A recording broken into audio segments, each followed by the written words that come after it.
Hey, welcome to the 135th episode of Just Shoot It, a podcast about filmmaking, screenwriting, and directing. This episode is brought to you by patron Josh Hansbrough. I'm Oren Kaplan. I'm Matt Enlow. Now, this is how Matt would be like, and I'm Matt Enlow. I'm like, come on, Matt. I'm Liz Manashil. Liz Manashil is here, sitting in for Matt Enlow. Today on the podcast, we have Emily Best. She is the founder and CEO of Seed and Spark, which is a crowdfunding platform that's specific for creative people, creators. They not only help you fund your projects, when you set up your project, they will literally give you feedback on your funding video, and they will help you optimize your message and teach you how to pitch. And they also have a streaming service, and they are basically a great place to get your project made. They're all about data transparency and artist control and looking beyond the coastal creators of LA and New York. So that's pretty cool. Yeah, we talked to Emily about the philosophy behind Seed and Spark and what she thinks makes a good pitch video, and we just debate this thing that I've been thinking a lot about lately, is whether filmmakers need to be good at connecting with their audience online or not. Yeah, I feel like at certain points of the conversation, I just turned into listening mode and forgot that I was on a podcast, because actually Emily and I talk a lot about the same things, but she does it 10 times better than I do. We're now in Emily Best school all of a sudden.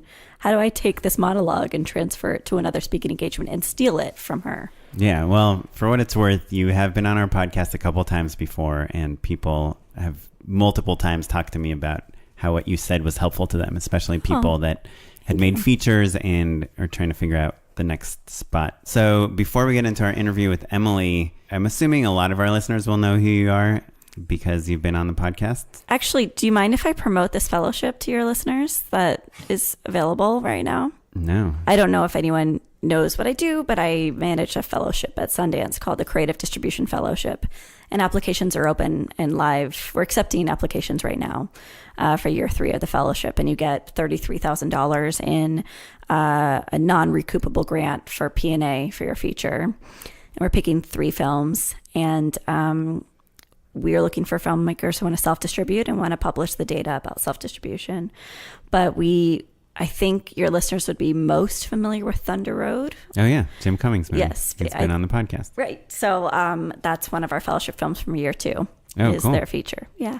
That's awesome. So please, if you want to know about the fellowship, you can email creativedistribution@sundance.org, or just me, lizmanashil@gmail.com. Cool. And also, if you just want to get your movie into Sundance, just email Liz. That's such a good idea.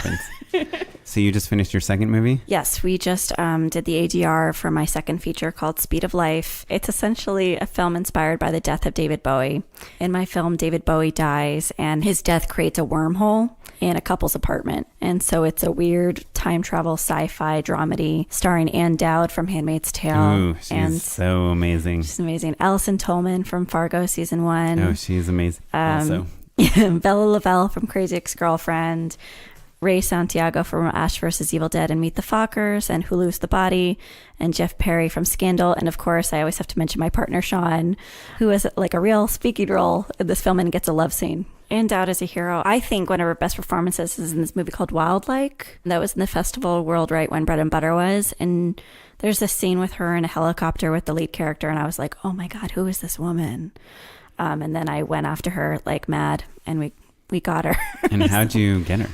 I wrote a letter. I mean, I've talked about this before. I just write a letter to the agent, and it was a little bit easier this time because I'd already made one feature. No one asked me if we were fully funded. We were, but no one asked me these questions. And basically, it was a lead role for her. And I think that was something different to offer versus these really powerful character, supporting characters she gets to play. Is it about the same budget as your first film? It's the exact same budget. Oh, wow. So, I probably shouldn't say, but if anyone has ever heard me talk about my last budget, they'll know it's the same budget. Wait, but don't you stand for data transparency? You would think I would. That's the thing. So I've learned that you should be transparent as long as you know what your plan is. I haven't decided whether I want to work with a distributor or not for this one. If I were to self-distribute, I would talk very openly about my budget. But because I know that there's discriminatory practices that distributors may enact towards filmmakers and low budgets. I'm just not sharing the specific number until I know exactly what my distribution plan is. It's shocking to hear that from you. It's cagey, right? It sounds cagey. No, I mean, can you tell us what kind of SAG? Well, it's SAG ultra low. It's definitely under 250. I think if you don't want to ask someone what the budget of their film is and you just ask what level of SAG it was, you basically get a lot of info. And knowing that SAG ultra low budget and you had Ann Dowd in the film is like pretty impressive. Thank you. Well, that's always the plan, is micro budget with cast. And did you need any permission from the David Bowie people or anything? No. One of my producers is an entertainment lawyer, and so she kind of combed the script to see. He's a public figure, and we actually got turned down to use one of his songs for the film, which was a major blow, actually, because the whole film is a tribute to him, and we can't use a song by David Bowie in it. But we have this fantastic band called the Modern Electric. They have a song called David Bowie Save Us All, and the chorus is like, David Bowie is my hero, David Bowie. And it's our credit song. It's badass. Opening or closing? Closing. Do you have opening credits? I do. The paperwork's not signed, but it's this fabulous KCRW band that we really like. Oh, cool. Well, I've been up to a lot of really interesting things. Yeah, I'd rather hear about everything that you're doing. Doing a lot of random stuff, but I guess the most interesting thing I'm doing is I'm shooting a commercial next week. It's a woman that is known from a TV show that is the spokesperson, and it's kind of a stylized set, and it's supposed to be holiday themed, but not holiday specific, and specifically not red and green colors. And not blue and silver either? Not blue and silver either, but something that like everyone in my life knows about except for me is I guess like jewel tones are like turquoise festive. And magenta and like fuchsia, like a real deep blue, or a teal, or like hints of gold, and even like a little bit of like some kind of shiny reds. But that's a holiday color, you're saying? It's like implying festive without implying Christmas. It's like kind of winter colors. So the agency had made this like kind of purple background for all their comps, and we were going with that. But then I just started looking at all these references, and I don't know about you, but like I just love shooting people against blue backgrounds, because Caucasian people, which our actress is Caucasian, like lean into the orange color spectrum, and the opposite of orange is like blue, right? Or cyan or teal. And I don't know, I always think people look really good on blue backgrounds and they look really horrible on like yellow or orange backgrounds, and they don't look particularly great on purple. So I was really like, I found all these awesome references of people, like there's this great Old Navy commercial, and I basically like got the art department, everyone on board. The DP's like, yeah, purple, no one looks good on purple, we're shooting blue, light blues, everything. And I had this whole presentation ready to go back to the agency and, you know, convincing them that we should shoot on blue. And then I was like, wait, but now we've lost completely this holiday thing. It looks like, you know, Nantucket summer, bright. But it looks great. It looks great, but it's not pushing into this jewel tone holiday thing. So I've literally spent the entire day, like I'll show you, I'll post them on the website too, which is something I always say and never do. But like basically like doing different renders of the sets in different colors to try to convince the agency. I don't know, I've just like never thought about color this much, because mostly the stuff I shoot isn't too stylized. I love shooting on location. I love shooting real things and people and being inspired by something really specific. But when you're going more abstract, color just starts getting to be so big, and we want like I've convinced the agency to have they wanted her to wear black because they're like, oh, it's like a neutral color, it'll match everything. And I was like, yeah, but A, it's so formal, B, she's like very fair skinned, and black is like very dark, obviously, and like it's hard to light, and we'd only have 4 hours with her. So it wouldn't fit in Nantucket either, right? You have to... Yeah, but we're going anti-Nantucket, right? Because we're going wintry, but it doesn't feel like a holiday thing. It feels like a perfume ad or like a liquor ad or something. I don't know. Anyway, so I convinced them to have her wear a green dress, but now my blue background doesn't look great with this green dress. And I have this chair that she's sitting in that I really liked mustard against my light blue background, but now the mustard looks weird against this purple background. Anyway, I've never worried about color as much as I have today. I'll let our listeners know on the next episode what the color palette we end up going with. And one of my very first endorsements on this podcast was this website called Cooler. It's like an Adobe site, Kuler, and all it is to make aesthetically pleasing color combinations. So another shout out to them. I didn't use Cooler, but I should. So anyway, that's what I've been working on this week. And it's a lot. Yeah, I think that's it. So I'm going to plug our Patreon real quick. If you are interested at all in supporting our podcast, if you feel like you've been getting stuff out of it, if it inspired you to move to LA and you're now depressed and sharing an apartment with someone and wondering why you did that, then you might feel better about yourself by giving us $1 a month. Patreon.com/justshootitpod. We really appreciate it. It helps us pay our editors, helps us throw live events, which we're going to throw another live event at the end of the year. Hopefully Liz comes to this one. Woohoo! She was not at the last one. Sorry. It's okay. So let's talk to Emily Best. Okay, hey, we have Emily Best here. Thanks for coming. Thank you for having me in this beautiful dining room. Oh, you're welcome. So you founded Seed and Spark. I did. It's my first baby. In 2012. It has been a long and circuitous journey to where it is today, but we're about to turn 6. That's crazy. Yeah. It's weird when you've like worked on projects for like longer than the lives of your kids. Yeah, like significantly longer. But it sort of helps me, right? Like when you think about a company or a startup particularly, like, okay, it's a toddler, and what do toddlers do? Well, they fall on their faces all the time, but they just get back up and keep running. And that's a perfect place for a startup to be, because you're just conducting experiments. You know, like you watch your 2-year-old just do physics experiments all day long. Right? That's all they're doing. Is this what all I day have long. To look forward yes, to? You're gonna. Okay, it's great. The best part is like watching them learn everything about the world. Like you start from zero, and you have to learn the names for everything. You have to learn the properties of everything. And I think starting a company is not unlike that. And so now we're a 6-year-old. And so we have kind of a sense of what the world is, and we have some really compelling interests, but like we don't necessarily know who we're going to become yet. And that's, I think, a really exciting place. Right. And if you are tired, you can just park your company in front of the TV for like 30 minutes to an hour. That's right. Cool. So can you tell us about Seed and Spark? Sure. You know, it's taken me about 6 years to figure out how I really want to talk about it. And I used to say, you know, something about us being like a digital studio, but I think the best way to think about Seed and Spark is a creative marketplace akin to Etsy, where in our greatest iteration, Seed and Spark is a platform on top of which tens of thousands of small content businesses will be built. And the way that we're doing that is combining crowdfunding for creators and subscription streaming for audiences. But the ethos of the entire company is around transparency, equity, and access. So this is about breaking down all of the barriers and then using the internet for what it's best at, which is disintermediation and transparency and connecting people directly based on their interests. I think I followed most of that.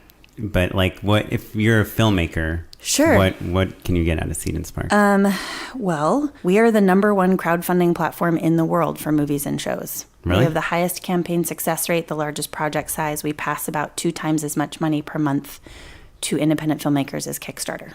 Little known fact, actually. That's a really good fact. Our business really has like 3 pieces. So the crowdfunding is actually piece number 2. Piece number 1 is education. We teach about 120 live workshops a year all over the country and starting to be all over the world. Our flagship workshop is crowdfunding to build independence. And it's honestly like a Trojan horse, where we know that creators know that they need to learn kind of how to crowdfund successfully. And so they come because it's a workshop on crowdfunding. But what we're actually teaching is the tools and the daily practices it takes to build an independent, sustainable career in the internet age. Audience building and sustainability for storytellers. That's exactly right. And is this like a cross, like I want to make a feature, I want to make a TV show, I want to be a YouTuber, like everything? Yep. Yeah. I think there's a lot more content flexibility, and really we should think about it as creative storytelling, right?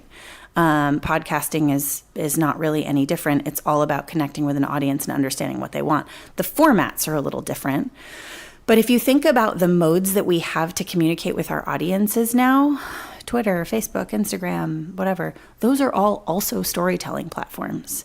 So these are tools for building a career that creators have a unique competitive advantage to use.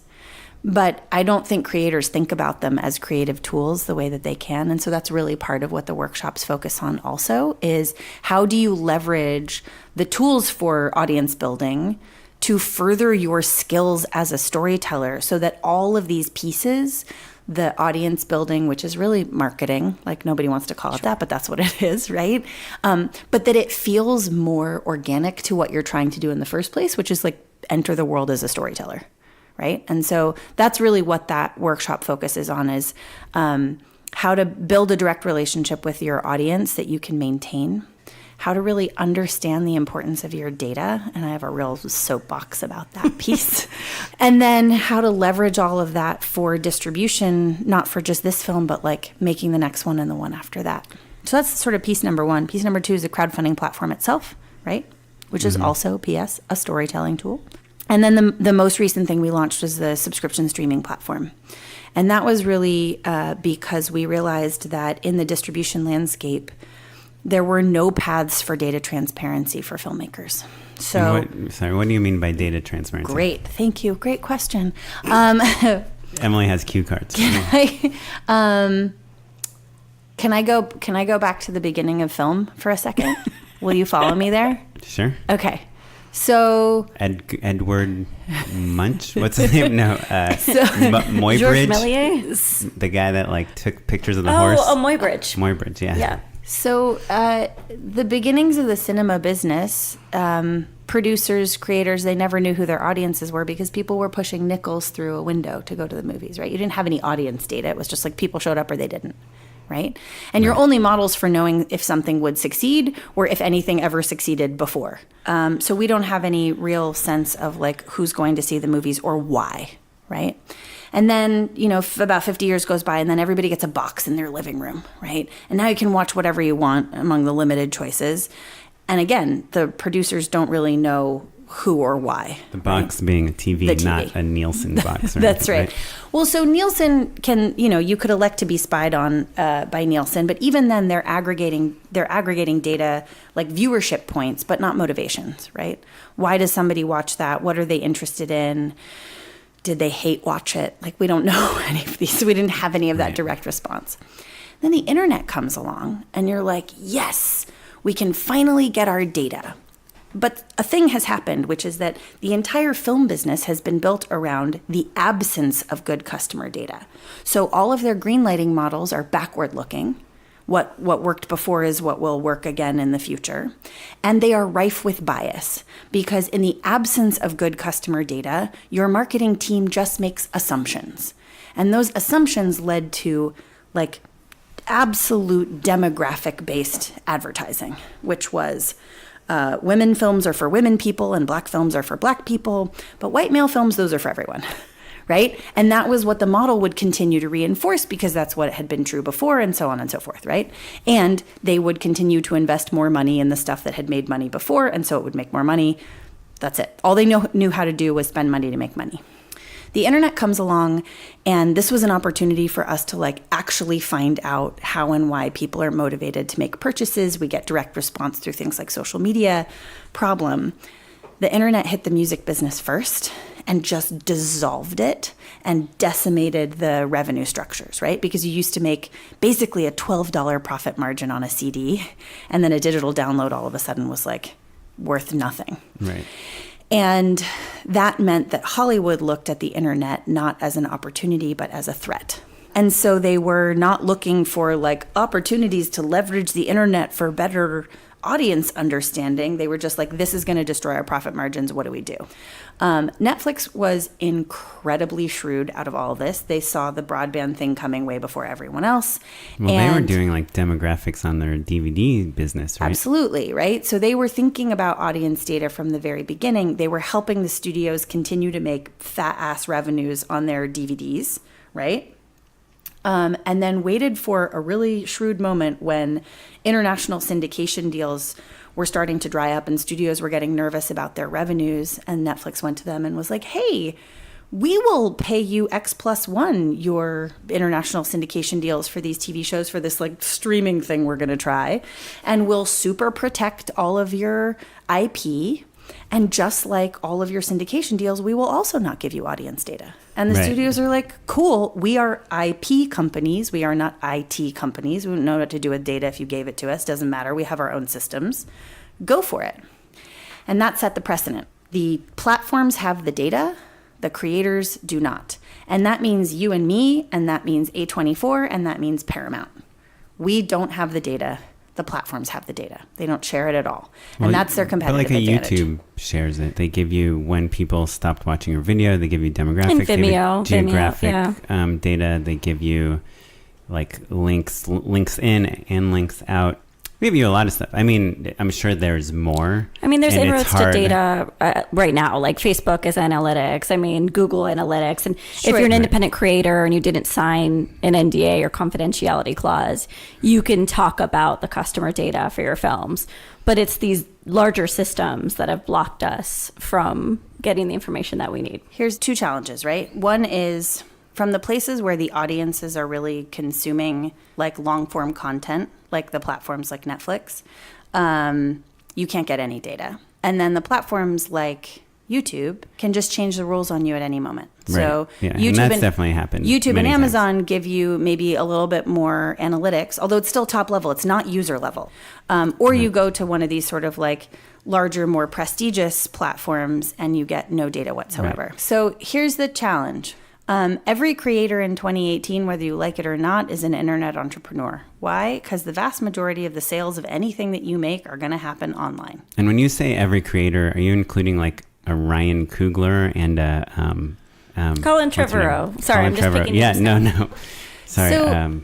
So I want to not draw a distinction between like the people who've quote unquote made it in the system and the people who haven't right now, because all of us are suffering the same fate, which is all of our stuff is really being sold online, whether it's the tickets to our movies or the streams of our film. That's all being brokered online. An internet entrepreneur would have complete transparent access to the who, what, when, where, why, and how of those purchases. And that is the only thing that allows you to make super smart and efficient marketing decisions about your stuff. Otherwise, you just have to spend money to make money in the old way, right? And if you don't have a $200 million marketing budget, as most of us don't, you can't compete in the internet age with no data. You can't. That's why independent distributors started dying off by the thousands in the late aughts, because they had all been forced to become online businesses, but they had no access to the data that would give them a chance to be successful that way. So we have this hybrid of the old and the new model, where the old model relied on those higher revenues. So you would spend, but at least you could make it back in your DVD revenue, right? And now you have the old model where it's really spendy to get stuff seen, but the new revenue situation where like a stream is not worth that much money individually. That's a really bad situation to be in. And that's the precedent we've set. And as a result, Netflix has all the power, right? They have all the audience data. They're greenlighting things based on data-driven decision-making. That's forcing a massive consolidation around them. So the thing is, when you have all of your audience data and other people don't, you also kick ass at programmatic ad buying. So Google search terms and Facebook ads and Instagram ads, like you'll kick everybody's ass at that also. So not only does Netflix have their own audience data advantage, they also have a massive advertising advantage. But the challenge in that environment is like the companies that would compete with Netflix, they're all missing some piece of that puzzle. So you see this massive consolidation happening, right? AT&T's buying Time Warner and Disney's buying Hulu and Fox, yeah. Right, for Fox, 21st Century Fox, and like all of these massive consolidations are happening. So there was this moment where we're like, oh my God, there's so many buyers in the marketplace. But like in a few years, there might be 5. And that's not a good environment. So when I say yes, in some senses, it's all creators. Like Ryan Coogler has a studio behind him, but he has to wait for somebody to say yay or nay to stuff. And he's getting to the point where like he's a green lighter and a decision maker in his own right. And that's the goal, of course. But that's a super narrow path that's only available to a very, very, very few people. And the rest of us are just out in this landscape trying to make a living. And my attitude is we have the tools and the opportunity to build a new system that does not squeeze from the top, that is not so nearly fraught with bias and inequity, and isn't, for the most part, like the playland of the wealthy already. But we just have to do business differently, and data transparency has to be a part of it. Well, I want to go back to Seed and Spark, though, because I don't know if we have similar opinions about this, but the idea of audience building and marketing being the same thing, right? Yeah. So what we talk about at Sundance is the idea of you are the brand and people are investing in you as an individual rather than necessarily 100% your project, because they're giving to you because they want to help you, they want to help you build a network, and if there's something philanthropic and loyalty based about it. You're talking about crowdfunding? I'm talking about crowdfunding, but that does kind of transition to marketing your project as well. If you can build a brand out of your personality, then hopefully that transitions into building a community. So I used to say something similar, and I've met enough introverted filmmakers who that makes them feel like completely shut out of the world. They're terrified. Well, I don't think it's true that it's your personality. Okay. I think it is your brand, quote unquote, is your voice as a storyteller, right? It's how you enter into the world, how you see the world, your particular curiosity about the world. And I don't think social media is a place for you to talk about you and demonstrate your personality so much as it is a place for you to make space to connect the people around the shit that's interesting to you and to them mutually. And that, I know, makes people feel less like scared of and icky about building this quote unquote brand. Your brand is your voice as a storyteller, right? Like it's... I hate this example, but like Quentin Tarantino makes movies about a lot of different things. Foot fetishes. For example, but you always know it's a Tarantino film. Or take like... even the Ryan Coogler's, when you look at Black Panther versus Fruitvale Station, like no one has that signature like Tarantino does. So it's like Coogler is a great example because like I just want to know how he'll interrogate anything. I'm interested in his brain and his approach, and I want to see him do small stories and giant stories, right? And I think his attention to detail is immaculate. So, like, that's less like Tarantino, who's just every film is, like, hitting you over the head with its Tarantino-ness. Coogler has, like, an approach on the world that's very interesting. Like, Creed is actually one of my favorite modern Hollywood films because I was like, when the 12 o'clock boys drive by in the scene where he's running down the street, I wept because I was like, this is the America that nobody sees. And I was like, it was so beautiful, right? First of all, I love everything you're saying. I think it's awesome that Seed and Spark is giant. I know Kickstarter, crowdfunding, that whole movement has like enabled so many people to make amazing things. And, there are people like the Freddie W's of the world. Do you know him? Freddie Wong, he's like a big YouTuber. He had started this channel called Rocket Jump. He did all these like his own like little VFX videos, but then he did a series called VGHS, Video Game High School. Oh, I've heard of that. And I think he had the biggest crowdfunded web series. They raised like $1 million or something for the second season, and they had offers from studios and stuff, and they're like, no, we're going to do it ourselves. And talk about being connected to your audience. I think they probably have like 5 million subscribers on YouTube, which is a lot for like kind of a niche, channel. But he's doing like big commercials now too. I mean, he's directing, like he's living the dream in a certain sense. And he still has Rocket Jump and that audience, which feels disappointed that he's not theirs anymore. All that to say, to set up some devil's advocate type stuff that I'm just curious about, because I feel like filmmakers, especially new filmmakers, are getting like two really strong messages that are the exact opposite from each other. And it's great because we just interviewed the opposite message that these two guys, they run a website called Short of the Week. One of them used to be a Vimeo staff pick guy, and the other one also has some background in curating shorts and film festivals and all that stuff. And they made this list of like things to do with your short. Their thing was like be everywhere all at once. Put it on Vimeo, put it on YouTube. show to the world, like there's all these great festivals that don't even disqualify you by doing that. Yep. But one of their big points is like, you are a filmmaker, not a marketer. Like, stop worrying about building your audience. And obviously you're shaking your head here. Liz is shaking her head here. Let me tell you, the thing that I hate the most to hear is anybody who is reinforcing and encouraging the culture of dependence. This idea that you go be the special artist that you are and you let somebody else worry about the business. That's the culture of dependence that has landed us in this situation in the first place. Well, it's also protecting the artist. It's like treating it like they're a mystical figure when they're not. They are business people. No, to me, it's just a time thing. Like, should I spend, because I was a YouTuber. I mean, it was many years ago, but you know, I have over 50 million views on my YouTube channel and all that stuff. I was like deep into like getting views and connecting with my audience and answering every comment and making websites and like doing all that bullshit.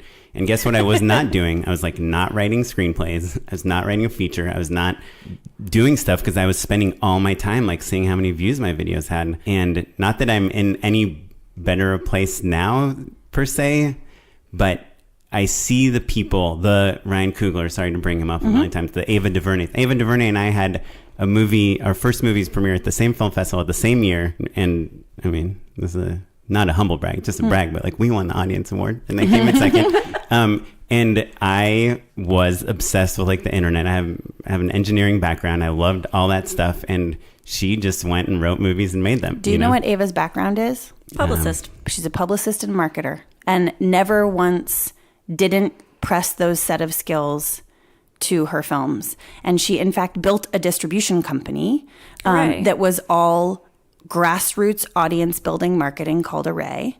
And that was the tool she used to launch not just her own career, but other careers. But did she build that pre-Selma or post-Selma? Way pre-Selma. Let me say this. I am talking about building an actually independent, sustainable business. If you want to go and play the game the way that the game has always been played, that is one of elitism and getting in behind the red ropes and behind the closed doors. And with all due respect to Sundance, like, you know, part of the reason... Oh, I don't work for the festival. You can say whatever you want. No, I love the Institute. With all due respect to sort of the Dream Festival... What's an independent filmmaker's current best path? You have to go out and independently finance and produce your film. And then what? Then you wait to get picked by a festival. You wait to get picked by a sales agent. You wait to get picked by a distributor. What the fuck is independent about that? Well, I think, yes, you might be waiting to do that, but you're also making your next movie. How? How are you making your next movie? Unless you have the same way you made your first movie. With a giant store of cash, how are you making your next movie? How did you make your first movie? Well, usually it's a piece of crowdfunding and some sweat equity. And usually most people have to wait to see how their first film did in order to make their next film. And most films that go to Sundance, despite what everyone says, don't sell. They do service deals, they get stuff, but they get distribution, but it's not these like pie in the sky deals that you hear about once. I mean, the outliers getting distribution get and the selling headlines. are different, right? Like one is I'm paying to get distributed, which happens to a lot of them. Yeah, and another they're not is profitable. They're not profitable. And therefore, like, second films don't get made. Like there's an amazing statistic, and I think I learned this from Ava's Twitter feed, but there's this long history of like Black filmmakers whose first films go to Sundance and they get maybe a small deal, and because distributors don't have the sort of like footprint and understanding of how Black films are distributed, there's like a sort of rote way that they would get distributed, they wouldn't succeed, and then it was really, really hard for Black filmmakers to make their second film. The same thing happens for films made by women, right? Like this is a pattern we can see over and over again. If your first film doesn't perform for a whole host of reasons that in this quote unquote independent thing you have no control over, because you've waited to be picked by the festival, you've waited to be picked by the sales agent, you've waited to be picked by the distributor, you don't know shit about distribution, so you can't help them do it well. But I think that's the core. Like that's what we talk about, is if you don't know anything about distribution, you choose a poor distribution partner, and then you go down that path of having your release not being customized or in any way created to match the film that it is. If you don't know how to talk to your audience, how should you expect anyone else to know how to talk to your audience? You're making your film for your audience. So this idea that like somebody else should just swoop in and know how to speak perfectly to my audience about the delicate individual flower that is my, unique individual film, it's like absurd on its face. And but I don't think that's what like the short of the week guys are saying. I think there's kind of two schools of thought. There are the people who build a relationship with their audience, build a strong brand, whether they're getting distribution or not, they're making profitable movies. There's kind of the Liz Manashil model, which is like she's making a movie and I'm assuming it's profitable, and then she's making another movie, and she is being very smart about how she designs the script and the budget and the distribution. Not to mention she has like this insane background in like transparent distribution. This is very nice. Empty word. Well, here comes the but. It's going to get blow back soon. But like if you want to make Creed, if you're making a franchise, which is a franchise movie, if you want to make Black Panther, if you want to make Selma, even you have to start with Middle of Nowhere, and you have to start with Fruitvale Station. You have to start with a small film but also, that speaks directly to an audience and that kicks ass. And like nobody deserves to start by making Creed. Right, but Fruitvale Station, which he tried to make Creed before he made Fruitvale Station, and Sylvester Stallone's like, no, who the fuck are you? Exactly. But I guess my point, which is totally just something I'm making up with no evidence to back up, no data. Anecdotal, is that whether Fruitvale Station made $100 million in theaters or $100,000 in theaters, he would have gotten Creed because it was a good movie. Like that the distribution doesn't matter. I mean, it was an Oscar nominated too, which doesn't hurt. But I guess Well, it goes back to press and publicity. It's a good movie, but it got the buzz and it got the attention where people, like you talked about this last time when you were talking about how important it was to see your movie poster at the ArcLight theaters. From a personal, like, I want my movie to be in theaters, but it's also getting noticed. I've made two movies. The first one I mentioned, played a lot of festivals, like kind of upper mid-tier festivals, not the Sundances, but the AFIs or whatever. And it kept winning audience awards, and it was pretty much broke even. It was a $700,000 movie. And after we got fucked over by every distribution deal like possible, we still kind of, almost broke even. But my second movie, which everyone tells me not to even talk about, it was a Lifetime movie, got seen by probably 100 times more people. And literally people are like, even though I don't think it's like a horrible movie, it's a Lifetime movie. It's you can probably guess the plot right now. But not without my daughter. Is that not Woman in Peril? It's Lori Loughlin from Full House. Amazing. And her daughter. Cousin Becky. Yeah. Cousin Becky, Aunt Becky. Someone's Becky. Yeah. Her daughter she thinks every guy she sees is trying to murder her daughter, so she murders them first. And turns out in the second act that her daughter was murdered years ago, and she's just escaped from a mental asylum and thinks her daughter's with her. Wait, don't give it all away. I want to see. That's like by minute 20, pretty much. I don't know how many TV movies you guys have made, but minute 20 is when everything is given away, because that's when you're supposed to come back after the first commercial break. Wow. Anyway, my point is, so there's one anecdotal story. Another anecdotal story is I have two videos on YouTube. One is called Please Don't Watch This. It has 9 million views. It's literally me with my webcam, like saying, why are you watching this? Another video called I Hate My Roommates has 12 million views. It's like a few of my roommates rapping, whatever, right? And then I made this video called, I don't even remember what it was called, but it was about the writer's strike. It has 35,000 views. And I made one for William Morris. They do their like internal videos. It has like 8,000 views.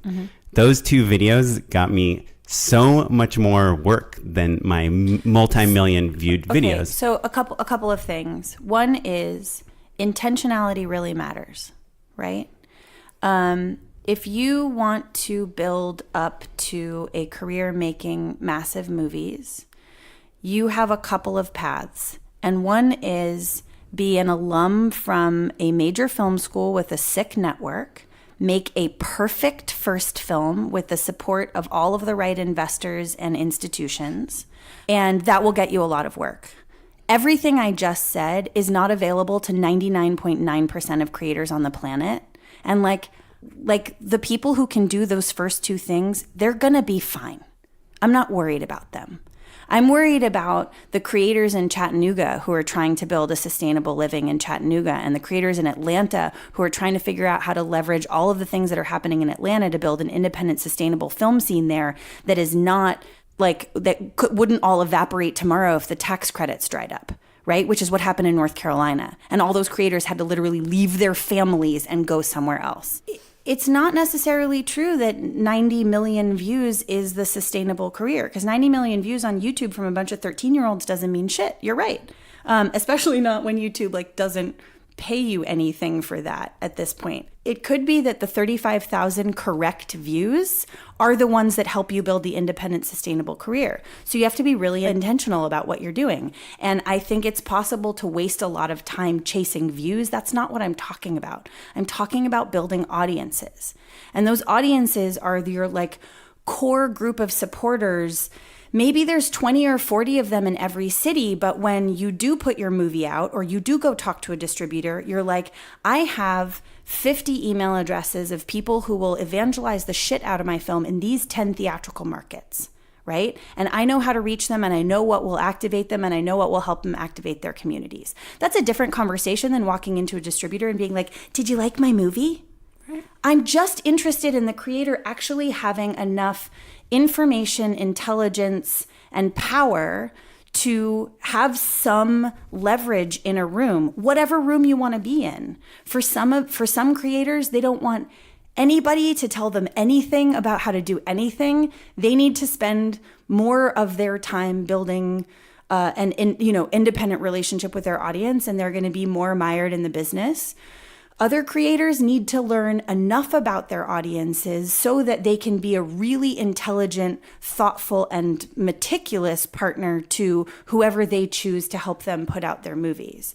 Either way, the current system takes the power away at some point by putting all of the audience data that is your audience data behind a shrouded wall. And that value is accruing to the platform and not to you. And I don't think that's a fair system. So for me, part of this is I'm building it outside of that system because I don't think the power of that data and what creators can do with it should accrue to the distribution platforms who are making themselves super rich on the back of all this work that creators are doing. I think that power should accrue directly to the creators, and then they can decide what they want to do with it. That's why we built in a distribution platform that is totally transparent around streaming data. You can hook in your Google Analytics if you want to.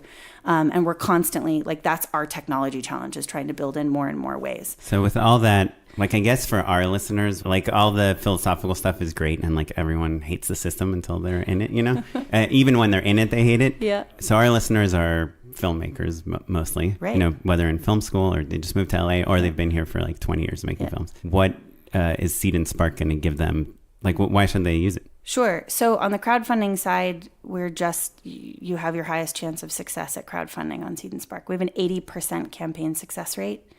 And a success is when you reach your goal. When you reach your goal. And do you keep your money if you don't reach your goal? No, you keep your money at 80%. You have to raise 80% to keep your funds. Oh, okay. And the reason we did that is because we are all ourselves independent filmmakers, and we know that when you get 80% of your money, you'll do it with that plus a pound of flesh, and you'll be fine. Yeah. So the crowdfunding side, you just have your greatest chances for success with us, and that's because we really invest in education, and a real crowdfunding expert reviews all of your campaign materials and gives you feedback and helps with the pitch video and all of those things. Really?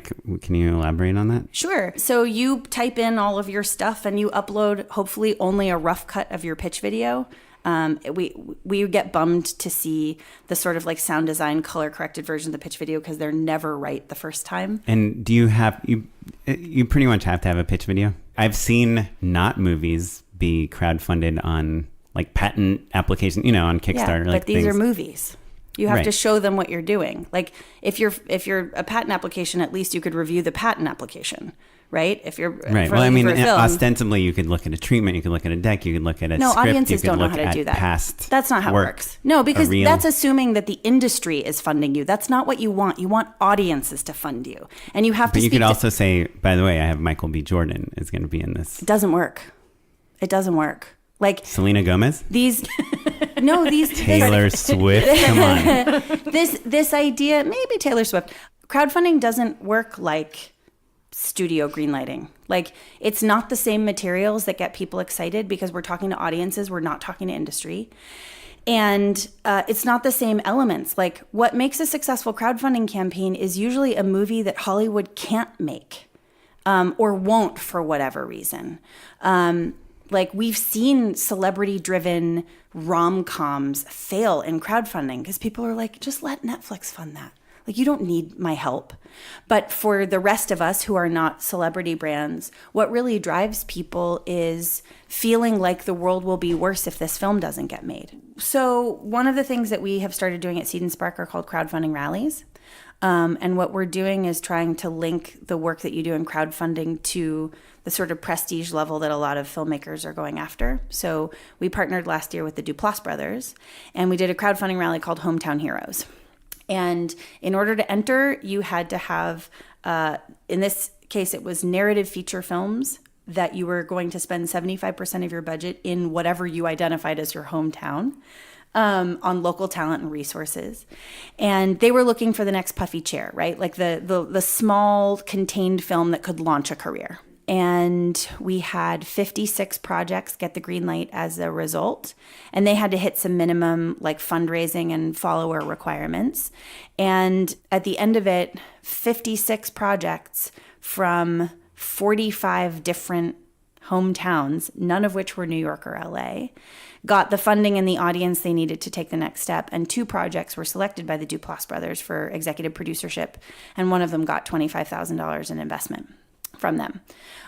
Those 2 films have completed production this summer, and it came with, tons and tons of press. It came with, help from the Duplass brothers. It came with extra funding. It came with casting. But more than anything, I think the success stories are the films that didn't win, and what they realized in the process of crowdfunding is they still got to go make their movies, because like the other finalists, they've all also shot their movies and they've finished funding, and now they're all heading towards the festival circuit as well.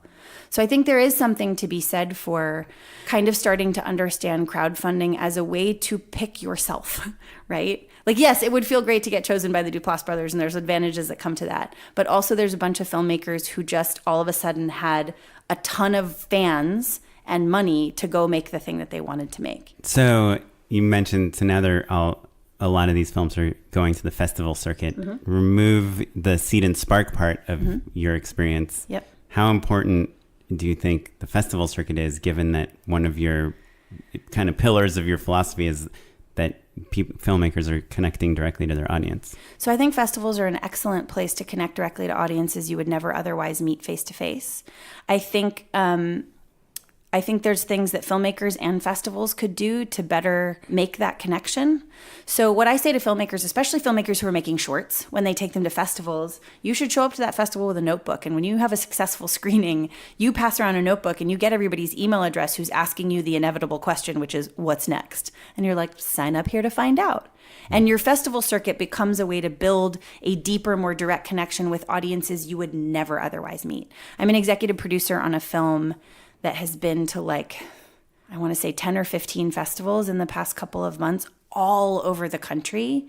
And I want the filmmakers to be at as many of them as possible and collecting email addresses, because these women were using this film to also launch their co-producing and co-creating careers, right? So this was the film that is launching, in effect, their brand as storytellers. Yeah. And so leveraging festivals to deepen that direct connection is really great.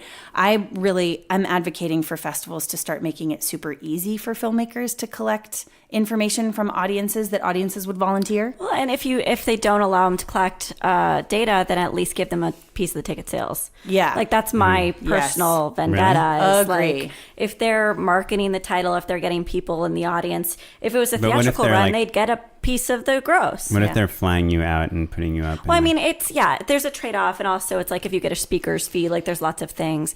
But we say clipboard, not notebook. I don't think Sundance actually allows people to pass clipboards around. No. So when I tell people at work to do it, I say, except for Sundance, right? Even though I work for them. But yeah, the problem with my same argument, I'm going to contradict myself, is these festivals are floundering and they're not surviving, and they're based off of volunteer labor, and that volunteer labor doesn't know what the hell they're doing half the time. And I love all the festival volunteers I've met. So you're stuck in this. I would love to turn festivals into theatrical. Yep. Like that's the goal, right? Or that's my dream. No, I think festivals are super important. I think you have to leverage them strategically. And I think it's not just an opportunity to go and drink beers. Can I ask a totally, thank you for that answer, but can I ask a totally unrelated question? It's related to festivals, but not anything else we've been talking about. I've been asked this question 3 times in the past week, just by total coincidence. But if you got into a like C+, B- level festival, just to be totally subjective about it, should you put those laurels on your film and tell people about it when you're like sending it out? Or do you already have the A+ festival laurels? No. So it's in the absence of any laurels. Yeah, it's like you didn't get into Sundance, you didn't get into Cannes, you didn't get into any of the top like 10 festivals. The vast majority of display mechanisms for laurels, the laurels show up real tiny. So I think if there are multiple laurels to be lined up, yeah, line them up.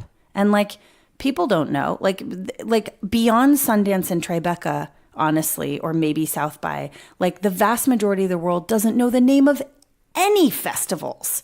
So like it's whether it says True False, which is totally an A+ festival, or Crossroads, which is also Britney Spears film. Yeah, it's like any festival we're going to say, we're going to feel bad if we call it a C-. No, like I always say like Mike's Backyard Festival. Mike's Backyard Festival. Like the vast majority of people don't actually know the difference between those. And so... But I do. And you do. Right. We know if we've never heard of it, or if it's like Saratoga or Napa, and we're like, I think that's an okay festival. No, Saratoga, Napa, I would say put it on your poster. Hell yeah. But I think, look, the laurels are... Again, like, is your audience the industry, or is your audience people who are going to actually see your film? Well, because I think the laurels are for industry, right? Like a normal person, if they're like a film buff, but not in the film industry, sure, they're like, oh, this is a Criterion Collection, or this is a Sundance film, or this is from this filmmaker. But in general, I feel like those laurels are like prestige, film industry prestige. That's a pet peeve of mine, because I curate and I program films for our fellowship, and so I watch a lot of trailers and I look at a lot of applications, and when I see a film that has 3 or more of these laurels, I actually discount it, because I know that they're putting too much value in a festival that's not providing value to them. And then they'll write some sort of bio that says, and we just won an audience award at Mike's Backyard Festival, and I'm like, well, I've done the same thing. I've bragged about something that isn't really brag-worthy. And you can see through that as a quote-unquote horrific, evil gatekeeper. And you start to devalue that content. I don't know. If I saw 20 festival laurels of any kind on a film, and the cover letter were like, we went to these festivals, we consorted with audience, we built a 5,000 person emailing list of people in that's great. These 15 cities, I would say, no, those people kicked ass at going to all of those festivals. So I like, this is the thing, like the problem that I have with the question in general is it's all about perception and it's not about practice.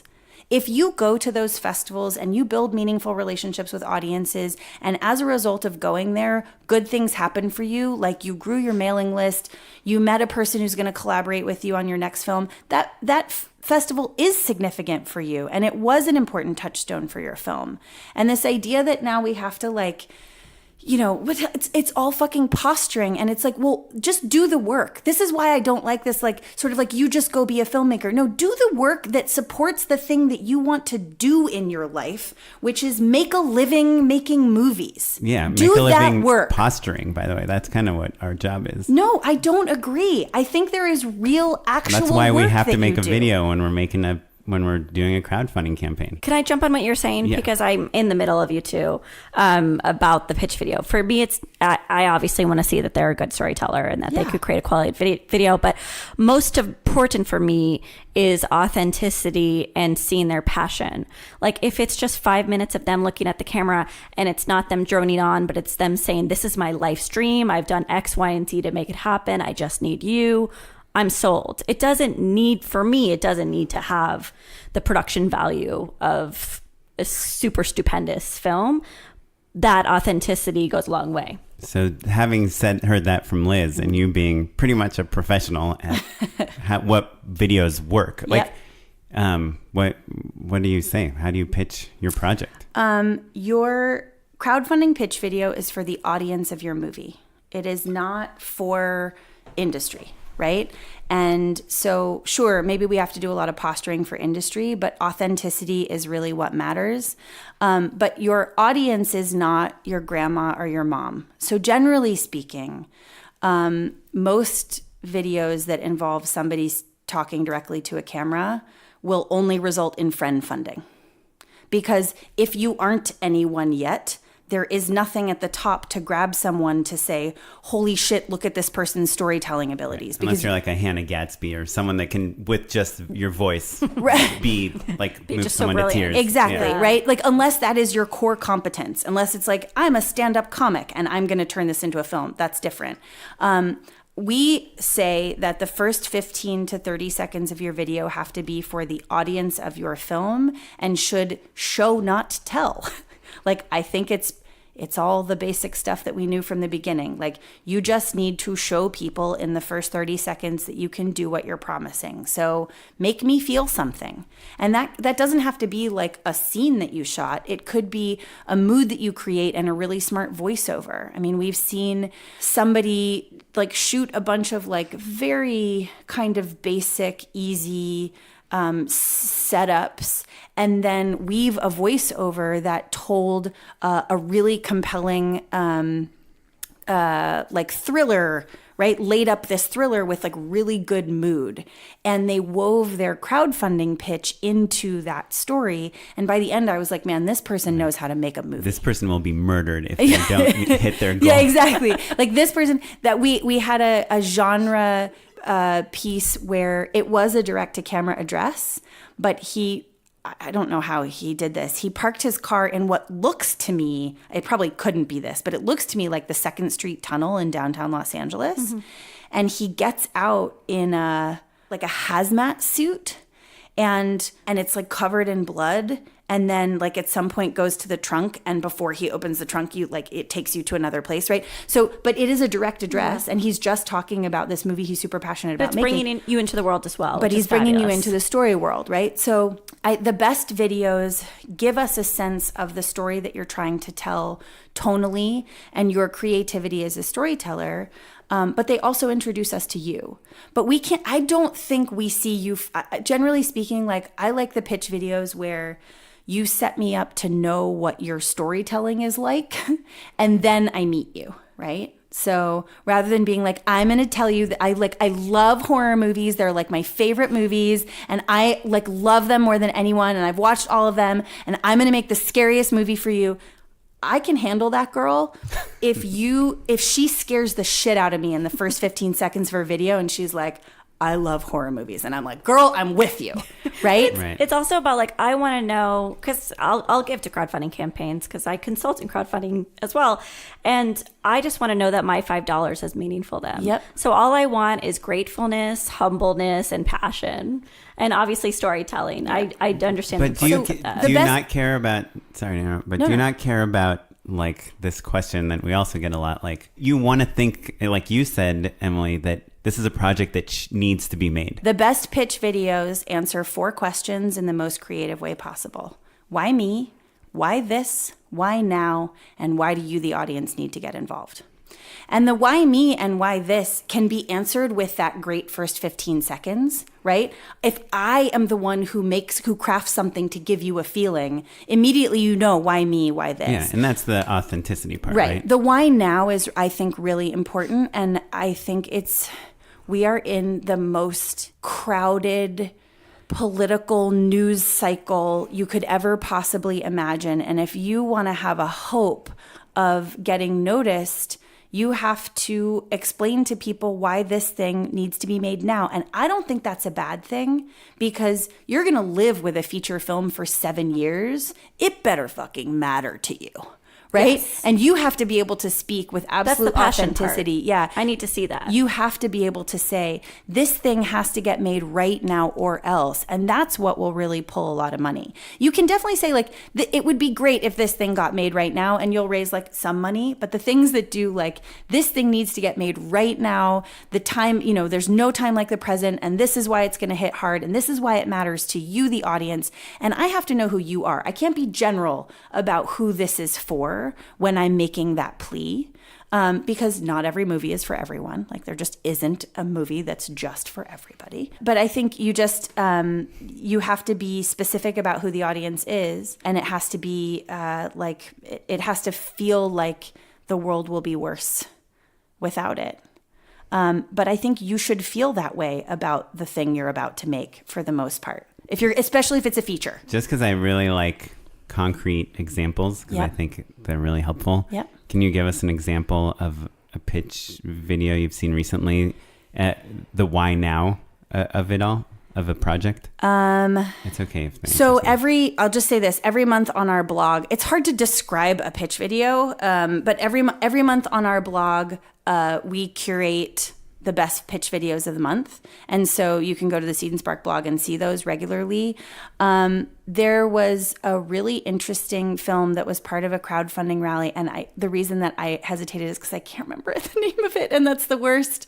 It's a USC grad team making a... what I can say about it is I can look at it and be like, oh, well, this is a film that's like really inspired by the Me Too movement, but it's like post, it's like a dystopian film in this, in a universe where people don't get sent to prison. They get sort of erased and sold into servitude. And this woman is sold into servitude. And as the video is happening, you think that makeup is being painted on her, but you start to realize that it's being removed and this whole thing's being played in reverse. And as the voiceover is happening to talk about really ultimately like women's agency and women finding a voice through this story, the makeup is coming off and it reveals all these bruises underneath. And it's a movie about like abuse and reckoning for women in a society that doesn't value them. Right. And rather than having to say it like that, she just painted this devastating image slowly as the voiceover happened. And it was so impactful. An agent from APA reached out to me and said, I want to meet this filmmaker. So to your point, it could be a 12-second or whatever, a 90-second video that changed the course of her career. Yeah. And meeting an agent from APA is pretty cool, even if you have 5,000 emails from a film festival, right? But it's the work. The thing is, like, agents are looking for people who are self-generators. So you have to do the work. They're not looking for people who are looking to literally resign their agency to an agent. They're looking for people who basically don't need agents, who are going to make money. Right. And think of it as like people who are just shooting it. Yeah, you do. Who people are looking for. So you do that work to set yourself up. It was because of all of the agency that she showed through her crowdfunding campaign and the success of that campaign that like also garnered the interest. Yeah. I mean, I guess that's the answer, right? It's like connect with your audience, but also if the gatekeepers, the Liz Manashils of the world, I'm so sorry, are interested in what you're doing, then that's pretty awesome too. They're much likelier to come for you if you're doing this work. Well, yeah, you always have to make something. What is the biggest thing that someone looking at a distribution deal should watch out for? I mean, I'd like to hear your answer because look, I built a distribution company to like, so that I could create a creator-friendly model. You're talking about Seed and Spark. Yeah. And like that's the streaming side. The streaming side, like we put together the most transparent and creator-friendly agreement we could possibly put together, but also one that was standardized, right? So most distributors, like, it's basically like how good your lawyer is. And we were like, no, we're just gonna like make this totally transparent and creator friendly within the bounds of like what we need to accomplish in order to grow this. Right, and like that's a most what we're going to favored do. nations type of thing. Well, so, right, we're non-exclusive. And if you want to do exclusive, you just get paid a little more. And we're totally transparent about what those numbers are. And I think generally speaking, you have to dig pretty deep into most distributor agreements to discover what reports they will give you. But there's a whole cottage industry in this business of putting a lawyer on retainer knowing you're going to have to sue your distribution company for numbers. That's a real thing. Yeah. And so to me, I think it's like, what are the expectations around marketing and the returns? And what if it says like, will recoup reasonable expenses? I want a written list of what you think reasonable expenses are, because that can definitely get you tripped up. And then what data you're going to get and when you're going to get it and exactly what intervals. And I had a friend call me the other day saying, I'm on the phone with my distributor who I just found out like our film came off Netflix, which I didn't know anything about the nature of that deal. And now I have all these she had done a ton of audience building. And now I have all these audience members who are contacting us pissed because it dropped out of their queue. And she goes to the distributor, and the distributor's like, we're not at liberty to discuss the nature of those deals. That's crazy. Right? So you have to dig super deep to find out what they owe you. I agree with all those answers. My red flag that would lead you to distrust a distributor is term length. If the term length in their boilerplate agreement is over 10 years, you know that you're with a backward-facing distributor. Mm-hmm. And they will put together these arguments, and they'll say things like, well, we need time to do international distribution. What about physical? We have to figure out ancillary. There's all these arguments, but 10 years like my kid is going to be in the double digits. Yeah. And that's insane to me. So I know we've had a little bit of this conversation before, I think, but to me, it's not necessarily the term length that's the problem. It's that's the boilerplate. Reversion rights also. So what happens if it goes sour? Do the rights revert back to you? Bankruptcy clauses. Yeah, and what happens if the distributor goes belly up, which happens a lot. And I will say this should be true of if you're selling a show to someone. Like there was a show that got canceled on Netflix that the audiences really loved, and there started to be this like Seed and Spark the show, like trying to bring it back, kind of a la Veronica Mars. Which show? Was it like a Freaks and Geeks type of show? Kind of, yes. Mike Mohan's show? Maybe. Yes, you're right. Whatever you're about to say is correct. No, I can't remember what it's called. I know the creators, and they were talking about some sort Netflix of way to bring it back. But Netflix owns the rights to that IP for 99 years. Yep. Oh, well. So what are you going to do? It's not that long. Right? So that's where I think also, it's not just in your distribution deals, but it's in any deal where you're selling your IP or licensing your IP to someone. You need to look at what the reversion rights are. If they cancel you outright, can you take it somewhere else to make it if somebody else is willing to make it?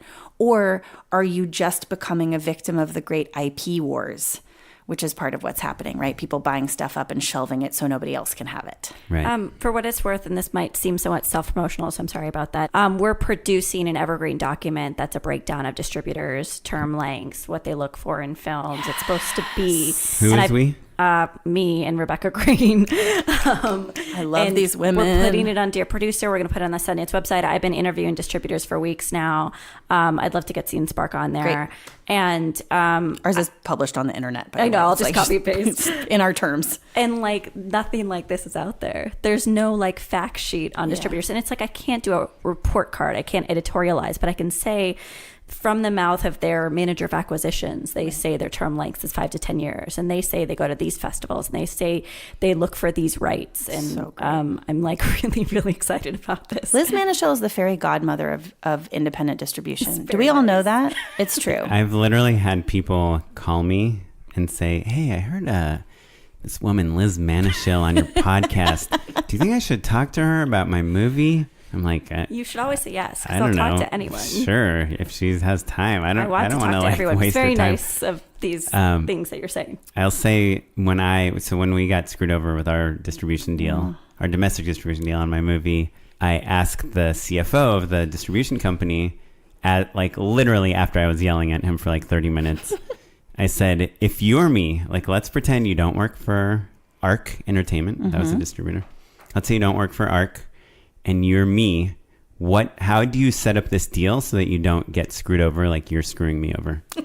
Did he answer? He did answer. And it was a really simple answer. He said, your deal is, I mean, it's what you just said. It's basically after expenses, you get 70%, 80%, we get 20%. Yeah. He's like, I would have just made a deal that's, we split the profits 50-50 or whatever the percentage is, we split the profit as opposed to splitting the leftover revenue. So there was a person at the Weinstein Company whose job it was to expense out until they didn't owe anything to the filmmakers. That makes perfect sense. To It's just like gather up expenses. I've never heard that formalized, Yeah. but I've had my suspicions about that for years. And there's the package thing, right? Where it's like they'll expense things for a different movie on your movie because they're selling it as part of a package. Yep.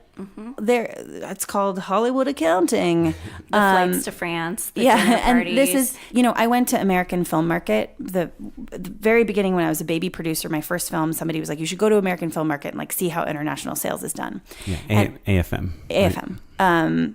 And I made it a point to, like, I was just there for learning. I made it a point to sort of interview different people. And I remember talking to this German distributor and I was like, are you discovering new things here? And she was like, no, we know what we're going to buy when we get here. We just like the trip.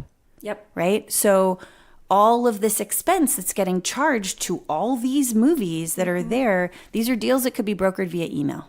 Right? But people, like the Europeans, love to come to Santa Monica in the winter. Yeah. And filmmakers are encouraged to go to AFM and MIPCOM or whatever these things are for some reason, and I don't understand why. And it's usually their sales agents say, let me take your film and shop it around at these markets.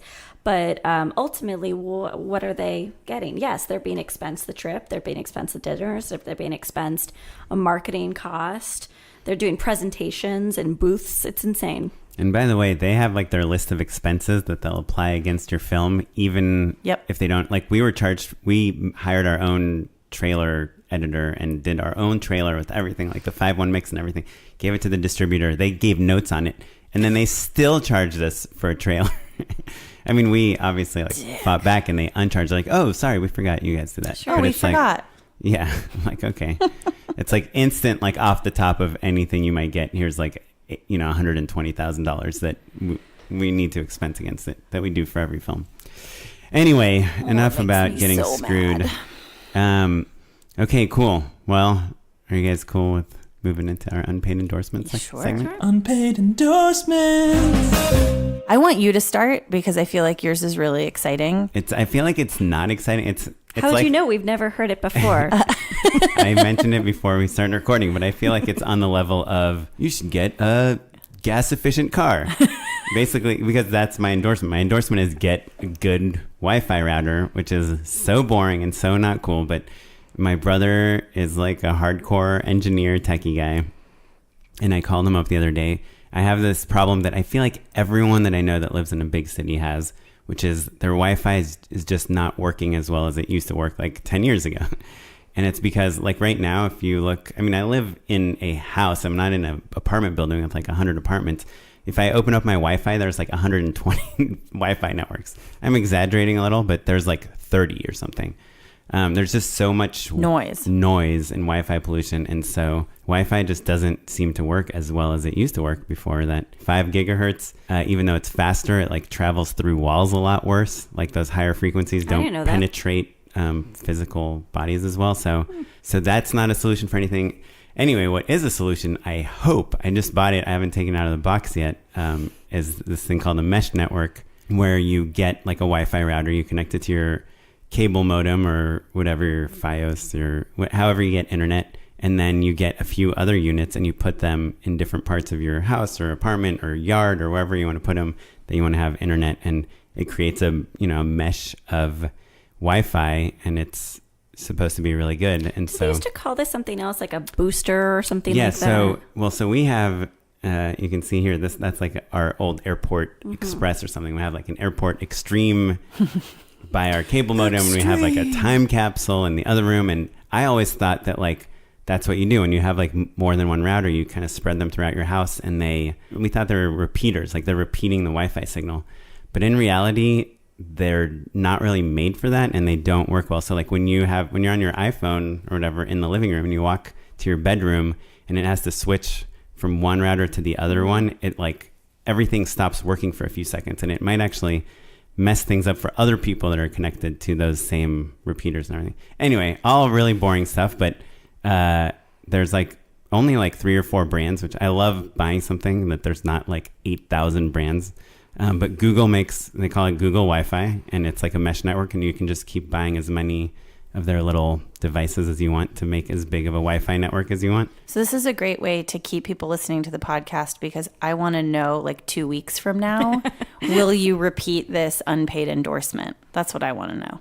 Once you set it up. Oh, no, but I have unendorsed something once. Oh, you did? Yeah, I got this thing. It's called the Bug Assault. It's like a salt gun that you shoot at flies. That everyone told me it's like so much better than a fly swatter. And maybe I'm like the worst aim in the world or something, but I cannot get a fly to die with that thing. Anyway, so the one I got is the Netgear Orbi, and the reason I got that one is because with the Google Wi-Fi, if you're connected to anything but the main one, your speed is half as fast as the main one, which is usually fine for most people, like streaming videos. But since I upload a lot of big files, I wanted one that's equally fast everywhere, and the Netgear one does that. Anyway, that's all I got. Sorry. Sounds cool. Long, super I want to know how it goes. One. I would like an update in 2 weeks. Yeah, well, now maybe you'll listen to our podcast.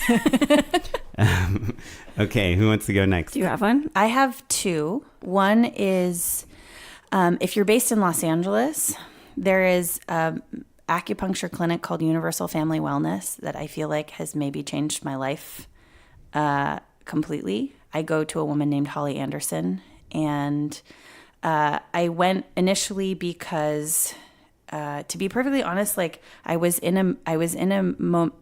starting a company, like making a film, is really hard, and I realized that I had basically been in fight or flight mode for like 7 years.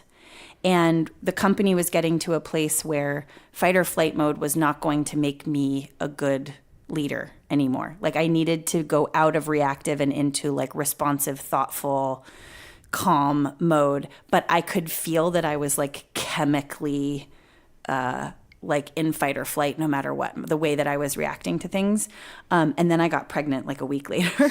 So I went in first with, hey, I'd like to like basically recalibrate myself chemically around how I react to the world. And this is using acupuncture? This is using acupuncture. And had you done acupuncture before? I had years ago, but for much more acute things like acid reflux or like hip pain. Or You can do acupuncture for acid reflux? Oh, yeah. Guys, Guys, I hate to be 4 so months down the LA, but drain. my dog has been doing acupuncture for like 3 years. Yeah, that's super good for dogs. So I also went in, this is the other thing. So I've been going for months, and when I started going, I was having terrible insomnia.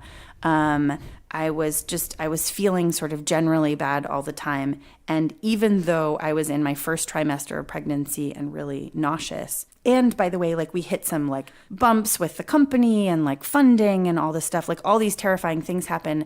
And I was like super chill all of a sudden in a way that I had never been before. I was sleeping through the night, even when things were happening that normally would have kept me up. And so, yeah, it doesn't have to be Holly at Universal Family Wellness, but I think acupuncture has a lot more to offer than we have given it credit for. And I went in last week with wicked second trimester heartburn, and I went into the I haven't appointment had heartburn yet. with terrible heartburn, and I came out without heartburn. What? So, yeah, so it offers that also. If it could only alleviate my major anxiety about having a child, that would be... It can help. Okay. And will it get me the crowdfunding I need?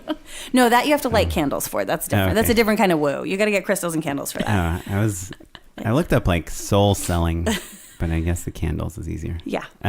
Awesome. Well, since we have you here and you are an entrepreneur and do have your own startup, are there any podcasts you might recommend that are more on the Startup? I mean, in my top 3 is like the first season of Startup, the podcast. First season of Startup. The most recent season that features Arlen Hamilton, who built a venture capital fund called Backstage. They are investors in Seed and Spark. Oh, are you serious? Did you pitch to her? Yeah.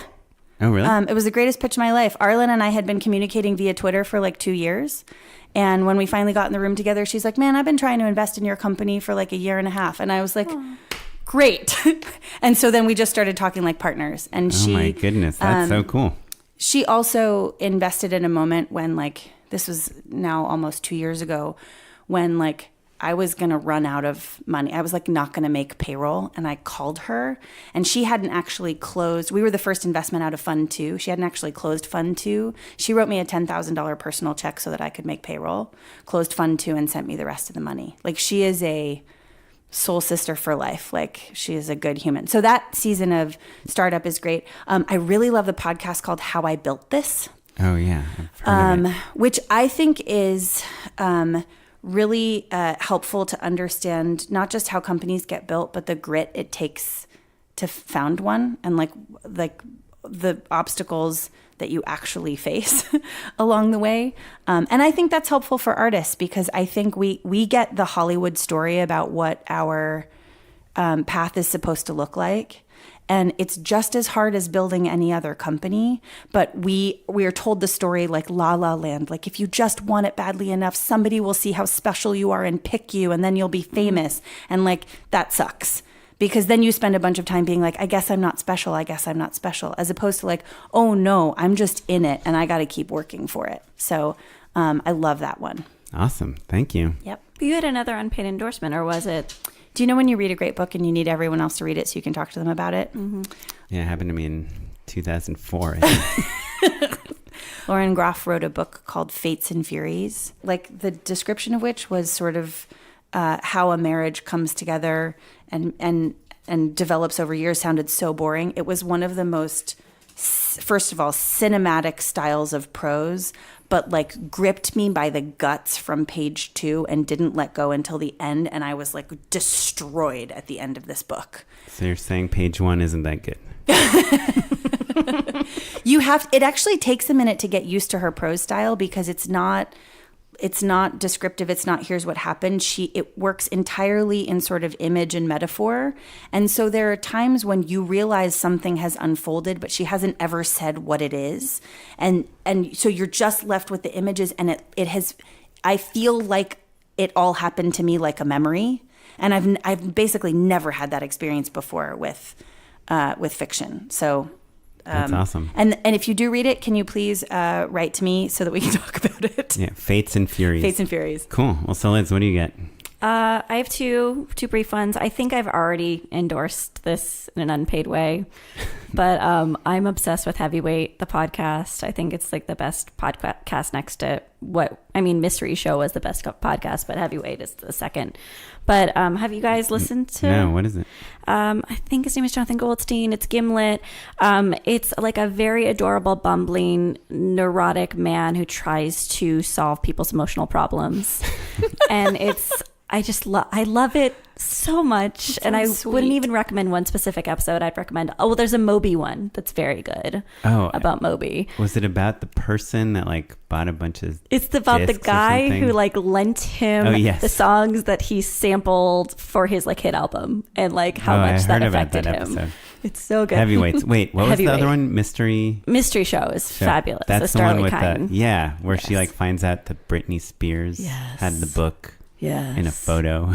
And thanks to Matt and Christy, they recommended Mystery Show to me. But Heavyweight is like still going, and Mystery Show is closed up shop essentially. So my second unpaid endorsement is the movie Cactus Flower, which I can't find anyone who has seen, but maybe you two have seen. Goldie Hawn, Ingrid Bergman, and Walter Matthau, and it has kickstarted a major Walter Matthau crush in me. Oh, he's the best. And is this a recent movie? No, it's from the 60s. Okay. And it's I would never think that Walter Matthau would be sexy in any way. And then I saw a Cactus Flower, and there's something about it. It's great. I'll stop there. I'm excited to watch. Cool. I'm sold. Well, so Emily, how can we find out more about you and I mean, obviously seedandspark.com and the blog, but what's anything else? You're on Twitter, obviously. Yeah, do you tweet to non-celebrities? I am at Emily Best on Twitter and very accessible for all questions about crowdfunding and data there. I use Twitter at the intersection of business and activism. And obviously, because we have an election coming up, I'm talking a lot about voting and getting people to register to vote and caring about your civic engagement. But I also sneak in a few things. I'm going to be in Atlanta on October 20th. We're teaching a big half-day conference. It's free at the beautiful Plaza Theater in Atlanta to a crowd of about 500 with Erica Alexander and a bunch of really rad Atlanta creators. It's supported by the Metro Atlanta Chamber and Invest Atlanta and MailChimp and a bunch of other cool organizations. MailChimp? MailChimp. Oh, I have that. And is when you say a crowd of about 500, does that mean people can get in? So far, they can still get in. Okay. We are not on wait list yet. We're about 3/4 sold. So, yeah. Okay. By the time you hear this podcast, it's full. We'll see. Yeah, but we're in person around the country pretty much every week. So you can find one of us probably in a city near you. And that's on our events page, just /events. Awesome. Well, if you want to email us your feedback about Emily and everything we've talked about, if you have any other questions or thoughts or naysaying, we'd love to hear it. You can email us at justshootitpod@gmail.com. You can check us out on all social media or at justshootitpod. I'm on Twitter. I'm at SmiteyPyleg. Liz? I'm at Twitter and I talk about pregnancy at Liz Manashil. Oh, Liz and I are actually just going to tweet at each other about pregnancy from now on. So okay. Something to look forward to. Yeah. This episode was edited by Jay McCullough. Our producer is Madeline Rosewat. Our webmaster is Ewan Williams. And the music you're listening to is from the artist Jahzzar and from the Free Music Archive. And write us an iTunes review, and we will see you next time. Bye.